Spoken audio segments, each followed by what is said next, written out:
Welcome back to another episode of Podcast and Chill. I'm Leo. And I'm Gwen. We're glad to have you tuning in once again. So, what are we going to talk about today, Gwen? Today's topic might hit close to home for a lot of us. It's about those feelings we all get, happy, sad, mad, all that stuff. You were talking about a roller coaster of emotions. You got that right. And let's be honest, sometimes those emotions take us way too far. Today, we're going to chat about how to be the boss of your feelings, not the other way around. We'll learn some cool tricks to help you ride that roller coaster with a little more control. Let's dive in. Let's start by understanding our emotions. First, emotions are a natural part of being human. They are signals from our brain telling us how we feel about a situation. There are many types of emotions, like happiness, excitement, anger, and fear. These emotions can change how we think and act. For example, feeling nervous before a big presentation can make us prepare better. But sometimes, emotions can control us and lead to impulsive decisions or outbursts. That's why it's important to learn how to manage our emotions. How do we do that? The first step is becoming more self-aware. Ask yourself, what triggers strong emotions in me? Maybe it's a critical comment from a colleague that makes you feel angry or a tight deadline that makes you anxious. Notice what situations or people make you feel strong emotions. Once you know your triggers, you can start to develop ways to cope. Maybe it's taking a deep breath before responding to criticism or taking a short break to manage anxiety when facing a deadline. By understanding our emotions and knowing our triggers, we can control them. We can choose how to react instead of letting our emotions control us. That's a great point. There are good techniques to help us calm down when we are upset. Deep breathing is a classic practice. Just take slow, deep breaths from your chest, feeling your belly rise and fall. Meditation can also help. Even a few minutes of focusing on your breath can work wonders. And don't forget about relaxing your muscles. Muscle relaxation can reduce tension and make you feel calm. When you notice tension in your muscles, try to relax them one by one. You will start to feel a difference in your body and emotions. These techniques may seem simple, but they can have a great impact on our emotional well-being when practiced regularly. It is important to remember that we all feel many emotions, and that's okay. How we handle them is what matters. Yes, and sometimes just saying our feelings out loud can help. Saying, I feel sad right now, or I'm feeling anxious can be very powerful. That's true. Saying our emotions is the first step in managing them.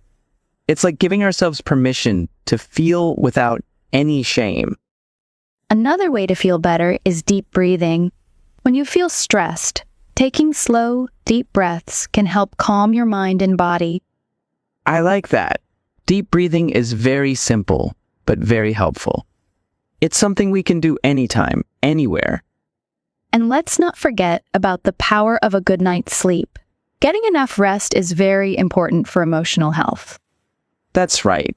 When we sleep well, we can handle stress and difficult emotions better. I also find that spending time in nature helps.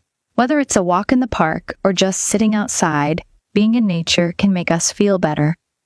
Nature has a way of making us feel calm.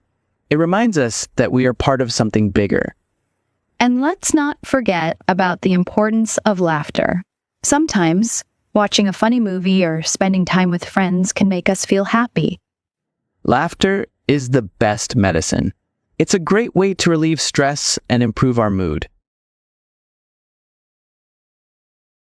Let's go through some vocabulary related to emotions. Impulsive, meaning acting or done suddenly without any planning or consideration of the result. Example, don't be so impulsive, think before you act. Outburst, meaning a sudden, strong expression of emotion, especially anger. Example, during the argument, John had an outburst of anger and slammed the door. Trigger, meaning an event, situation, etc. That causes the start of something, especially something bad. Example, whenever Mark feels criticized at work, it triggers his anger, and he finds it hard to control his emotions.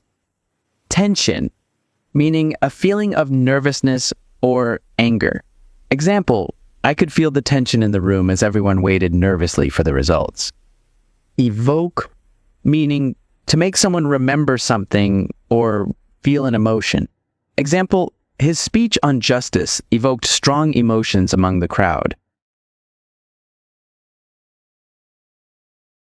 How does identifying triggers help in controlling emotions? Answer: identifying triggers allows us to understand how and why we react strongly to certain things and develop ways to manage emotions better. How does effective emotional management benefit personal relationships? Answer: good emotional management can improve communication, reduce conflicts, and foster healthier and more fulfilling relationships. Let's talk about mindfulness. It's a term we often hear, but what does it really mean? It's about being present in the moment, observing thoughts and feelings without judgment.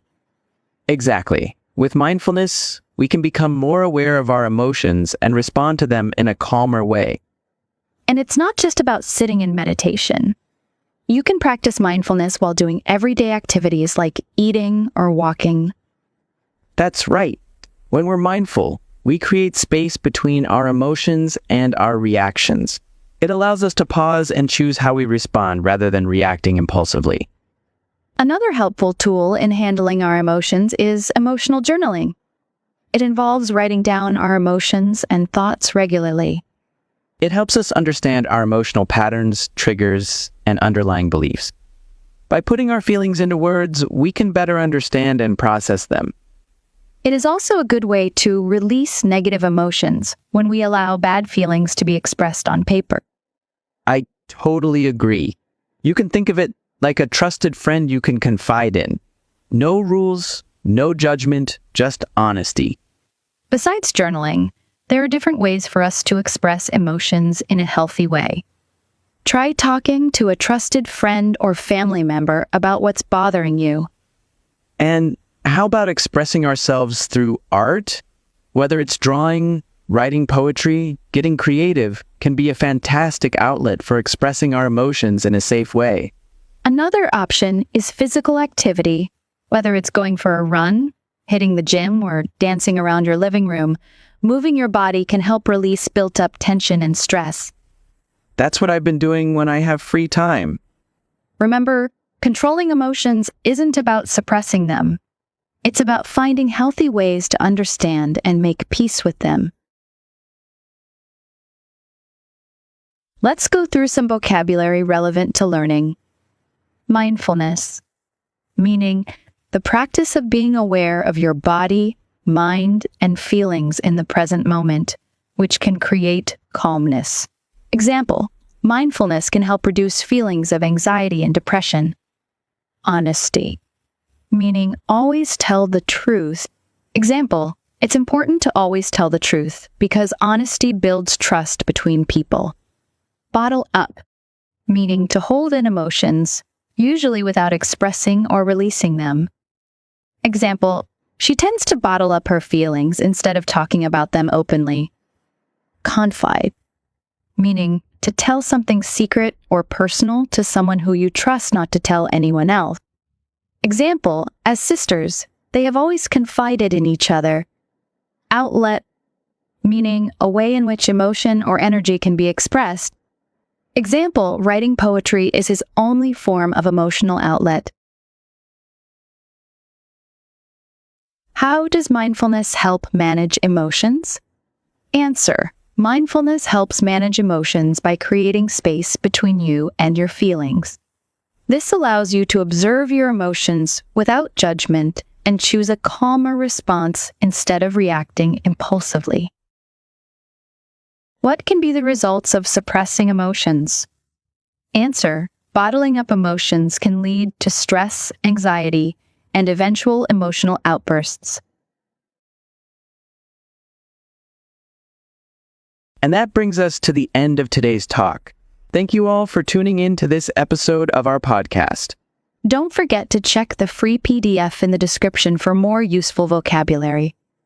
Goodbye, and we'll see you in the next episode.